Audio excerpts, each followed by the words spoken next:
प्यारे दोस्तों नमस्कार। और ये जो छोटे छोटे वीडियो अपलोड हो रहे हैं ये उन दोस्तों के लिए जो बहुत कम समय तक देख पाते हैं। तो चलिए दोस्तों, छोटे छोटे वीडियो में भी आप पढ़ लीजिएगा। 12वें रामायण की रचना किसने की? गोस्वामी तुलसीदास जी ने 12वें रामायण की रचना की थी, गोस्वामी तुलसीदास जी ने।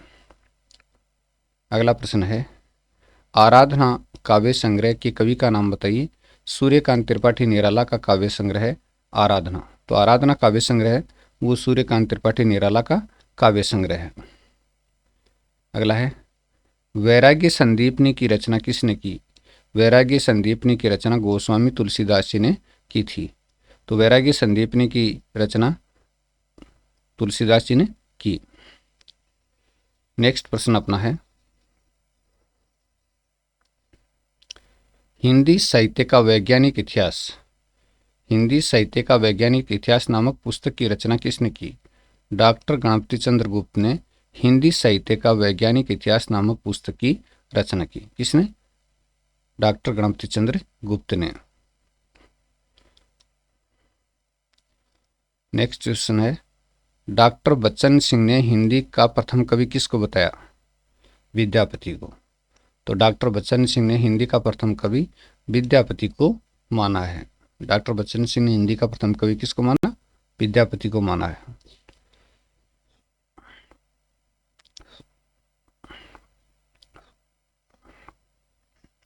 शिव सिंह सेंगर ने हिंदी का प्रथम कवि किसको माना है? पुष्य कवि को माना है शिव सिंह सेंगर ने हिंदी का प्रथम कवि, पुष्य कवि ने।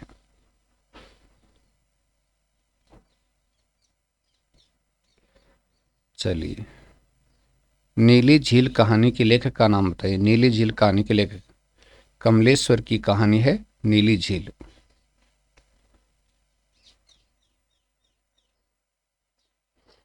कालानुक्रम पद्धति पर लिखा गया हिंदी साहित्य का इतिहास ग्रंथ कौन सा है? कालानुक्रम पद्धति पर तो एक तो मिश्र बंधुओं का है और एक किसका है? डॉक्टर ग्रेयर्सन का हिंदी साहित्य का इतिहास। और गारसा दत्तासी का वर्णानुक्रमानुसार है और जो शिव सिंह सेंगर का है वो भी वर्णानुक्रमानुसार है। तो ठीक है, चलिए आगे बढ़ते हैं। हिंदी भाषा और साहित्य की रचना किसने की? आचार्य श्याम सुंदर दास ने हिंदी भाषा और साहित्य नामक ग्रंथ की रचना की थी।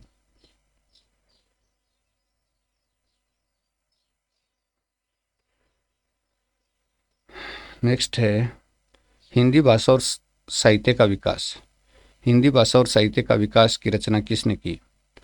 अयोध्या सिंह उपाध्याय हरिओद ने। हिंदी भाषा और साहित्य का विकास की रचना अयोध्या सिंह उपाध्याय हरिओद ने की थी। चलिए नेक्स्ट, हिंदी साहित्य का विभाजन करते समय यानी काल विभाजन करते समय दोहरे नामकरण की परंपरा का सूत्रपात किसने किया? हिंदी साहित्य का काल विभाजन करते समय दोहरे नामकरण की परंपरा का सूत्रपात किसने किया? आचार्य रामचंद्र शुक्ल ने किया था दोहरे नामकरण की परंपरा का सूत्रपात। यानी प्रत्येक काल के दो दो नाम रखे थे।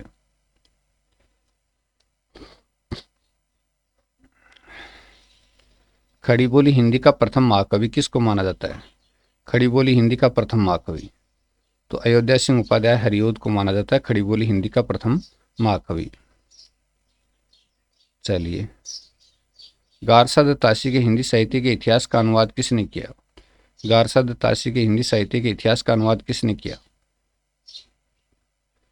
लक्ष्मी सागर वार्ष्णेय ने हिंदू साहित्य का इतिहास नाम से 1952 में।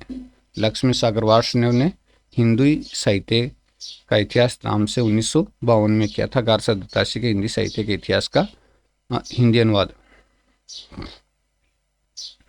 चलिए नेक्स्ट, मिश्र बंधु विनोद का प्रकाशन कब हुआ? मिश्र बंधु विनोद का प्रथम द्वितीय तृतीय खंड का प्रकाशन 1913 में, पहले दूसरे तीसरे खंड का प्रकाशन 1913 में और चतुर्थ खंड का प्रकाशन 1934 में हुआ था। चौथे खंड का प्रकाशन 1934 में।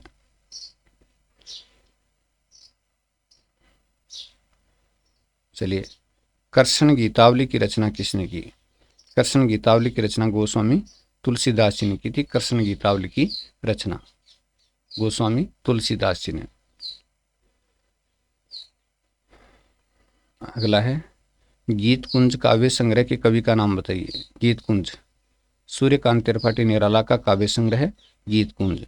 तो गीत कुंज है सूर्यकांत त्रिपाठी निराला का काव्य संग्रह। जानकी मंगल की रचना किसने की? गोस्वामी तुलसीदास जी ने जानकी मंगल नामक काव्य की रचना की थी। जानकी मंगल। नेक्स्ट क्वेश्चन, अलगाव कहानी की लेखिका का नाम बताइए। अलगाव मनु भंडारी की कहानी है अलगाव। तो अलगाव कहानी है वो मनु भंडारी जी की कहानी है। चलिए नेक्स्ट प्रश्न, हरिशंकर परसाई ने स्वतंत्र लेखन की शुरुआत कब की? 1957 में की थी स्वतंत्र लेखन की शुरुआत हरिशंकर परसाई जी ने।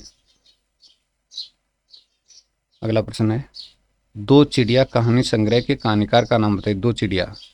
तो दोस्तों ये जैनेन्द्र कुमार का कहानी संग्रह है दो चिड़िया।